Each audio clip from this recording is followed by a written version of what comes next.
Morning, I'm Emma and I'm in Auckland, New Zealand. I'm a director since November and I joined on launch day, March 10th last year, and I had no idea what I was joining. Some twin mum friends online used to rave about their Scentsy and told me it was coming to New Zealand and it was amazing, so I thought about getting it just to try. And then one of them kept saying, oh, my upline have been telling me what an amazing opportunity it'd be. You'd be like the first in your country to do it and all this. Imagine being the first person with Tupperware, etc. And I hate direct sales and party plans, so that put me off, to be honest. But my husband had been made unemployed from telecom after 10 years and was struggling to find a job. And they kept reminding me what a good opportunity it would be. And I was working from home. I've got 3.5-year-old twins. I was working from home as a freelance illustrator and not getting a huge amount of work done, to be honest. And I had $200 in my PayPal that I could have used to pay for the joining fee. So I asked my husband if he minded and he said, no, go for it. What have you got to lose?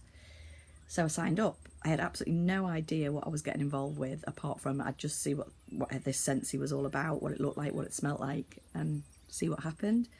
So when I got my kit, I did my launch party. All my friends came and supported me and I had a really good launch party. I didn't hit shooting star because I had a wedding the weekend that I should have been focusing on that. But to be honest, I didn't really know what I was meant to be doing.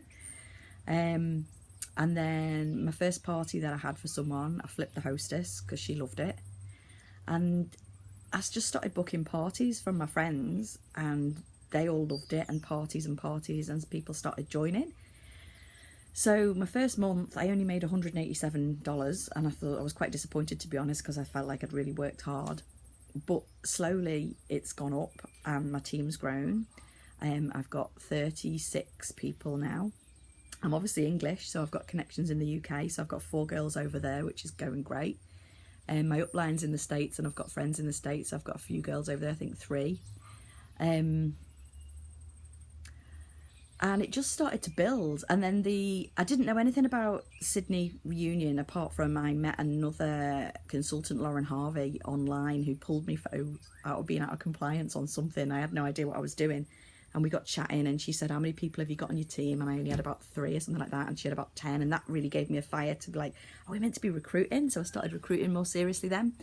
And she was all going to Sydney reunion, but I didn't even really know what it was. So I didn't get on board with it. And concentrated instead on trying to win the incentive to Cozumel, which I did. There's my Mexico sombrero, which was amazing. So if you ever get the opportunity to go to leadership, you really want to fight to get there. It's just mind-blowing to meet so many just ordinary women that are extraordinary, that have yeah, just incredible. And they say once you go to one, you'll never miss another, and that is so true. So the Cozumel was amazing, meeting all those leaders from around the world. I've in Singapore for 2, so I'm going to be taking one of my best friends. Can't wait, because husband has to stay and look after the kids, unfortunately. Husband of the Year award goes to Pete, and he's got a job now, thankfully. But meeting all these people that have done it made me realise you don't have to reinvent the wheel, that you just follow those formulas that have already been put in place and that are working for people, and just be consistent every day and grow your team. And I did have a lot of people on zeros, and I've lost people and I felt bad about not being able to help them, but I've got my head round you can't help everybody if they're not willing to help themselves, and to water the flowers in your garden that are starting to bloom and want to grow. So yeah, things are going really, really good. I'm really excited that we're gonna all meet up finally in reunion, because I haven't met any of the Australian people really, just briefly at World Tour and a few on leadership.